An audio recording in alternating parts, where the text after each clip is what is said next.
caso del periodista cubano Calixto Ramón Martínez es emblemático para describir la más reciente ola represiva del régimen castrista en la isla caribeña. El comunicador ha sido detenido 9 veces este año y varias veces ha sido expulsado de La Habana, donde tiene su residencia. En sus escritos publicados en la agencia Hablemos Press, Martínez le hace seguimiento a las violaciones de los derechos humanos cometidos contra los disidentes cubanos. Calixto Ramón Martínez ha sido detenido 9 veces este año. Martínez es uno de los reporteros de la agencia Hablemos Press en La Habana. Desde allí informa sobre los atropellos que comete el régimen de los Castro contra los disidentes y defensores de los derechos humanos. La más reciente detención ocurrió el pasado 30 de septiembre. Estuvo en poder de la policía política por 5 días y recibió una golpiza por parte de sus captores. Además, los agentes sacaron a Calixto de La Habana, un acto calificado como un ataque directo a su trabajo periodístico en Hablemos Press. El caso de Calixto Ramón Martínez es símbolo de este absurdo. Expulsarlo por 9ª vez de La Habana, donde reside y a donde regresará de todas maneras, no tiene ningún sentido. Estas son algunas de las historias que publica Calixto en Hablemos Press. Retrasado mental sin medicamentos en cárcel de la isla. Eugenio Eduardo Sierra Ortega, recluso con retraso mental, que se encuentra pendiente a juicio en la prisión Combinado del Este en La Habana, se abstuvo de ingerir alimentos por 4 días en protesta a la falta de sus medicamentos. Asedian autoridades cubanas a estudiante de periodismo.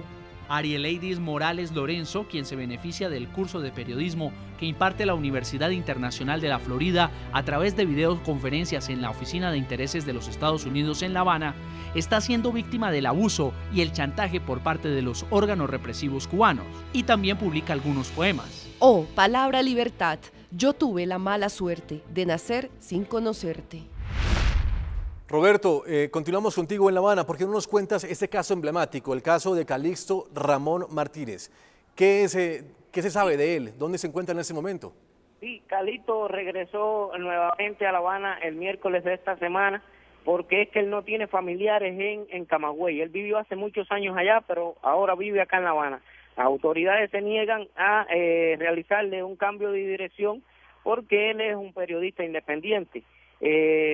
Es bueno aclarar que Calixto estuvo detenido el año pasado, sufrió golpizas en la prisión Valle Grande cuando reclamaba sus derechos y el derecho de todos los reos allí. Fue acusado de delitos que él no cometió, como acostumbra a hacer la policía política de Cuba. ¿Qué es lo grave que ha hecho Calixto para que tenga esta persecución permanente por parte de las autoridades y que se dé esa figura que estamos dando a conocer, que es una propia deportación dentro de su mismo país a otro lugar, pero pues tiene que volver a La Habana, como ha pasado y como ha sucedido con Calixto? Lo grave que ha hecho Calixto es criticar al régimen castrista y denunciar las violaciones de derechos humanos e incluso describir las condiciones de los centros, las unidades de policía y los centros estos donde clasifican a ciudadanos cubanos como ilegales en la capital y los trasladan hacia sus provincias. Esa policía política se infiltra entre la sociedad civil y de alguna manera identifica a ustedes los periodistas que hacen oposición o por lo menos que dan a contar los excesos de autoridad en Cuba.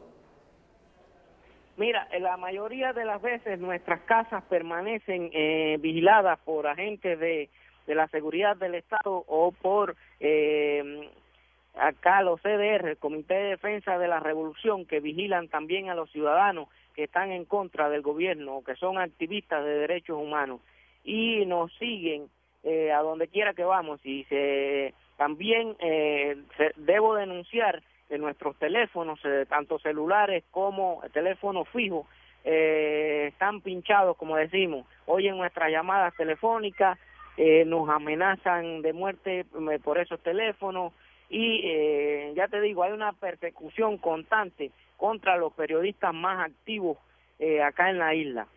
De hecho, hay un caso que también debo reflejar, el caso de algunos periodistas que se le han decomisado en este año sus equipos de trabajo, como está un periodista de la revista Convivencia y del periodista José Alberto Álvarez Bravo de acá de La Habana, también Prudencio Villalón de Santiago de Cuba, Carlos Morales de Santa Clara, y otros que ahora no menciono sus nombres, pero que se le han incautado sus equipos de trabajo cuando se encontraban cubriendo algunas actividades. Hablo de cámaras, teléfonos celulares, de memoria flash, de grabadoras, incluso en el caso de José Alberto y del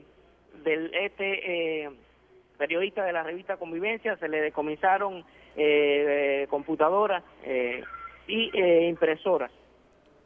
Vamos a Estados Unidos, justo en Miami. Señor Pedro Corzo, usted es columnista del Miami Herald y es un cubano que vivió en carne propia, como le hemos dicho, esta fuerza desmedida por parte de la autoridad de los hermanos Castro. ¿Qué puede hacer usted o qué puede hacer un periodista en el exilio a través de sus columnas para tratar de cambiar la historia y el futuro de aquellos que todavía siguen siendo maltratados y perseguidos y vulnerados en sus derechos en su país natal? Mira, yo creo que todos los periodistas, más allá del lugar donde hayamos nacido, estamos obligados a defender la libertad de expresión y de información. Yo en mi columna, periódicamente, expongo la realidad cubana. Recientemente escribí un artículo titulado Machete, que son poquitas, que fue Guerras Pérez, por cierto, quien cubrió cuando a las damas de blanco fueron abusadas y golpeadas el pasado 24 de septiembre. Y los gritos que se escuchaban de esas turbas era ese, machetes, que son poquitas. Yo creo que todos estamos obligados a ser solidarios, a hacerle llegar a los cubanos que están en la isla, aquellos que luchan y aquellos que aún no se han decidido en alguna medida a enfrentar a la dictadura, hacerle llegar nuestra solidaridad, nuestra denuncia. Y hay algo que quisiera aclarar, si tú me lo permites. En Cuba no existen medios de información legales, a excepción de los oficiales.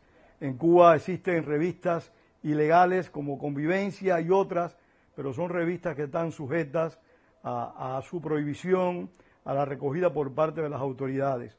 No hay medios informativos independientes. En Cuba la libertad de expresión y de información se controló desde el mismo año del triunfo revolucionario. Y por eso es importante el hacerle llegar a los hombres como Guerras Pérez y otros tantos valientes que hay en la isla, y mujeres también, pues estos mensajes de apoyo y solidaridad, y lo trascendente es este programa que tú estás haciendo, que le haces llegar a mucha gente una realidad que hasta este momento algunos se niegan a apreciar y a ver. La dictadura es una realidad y hay que denunciarla.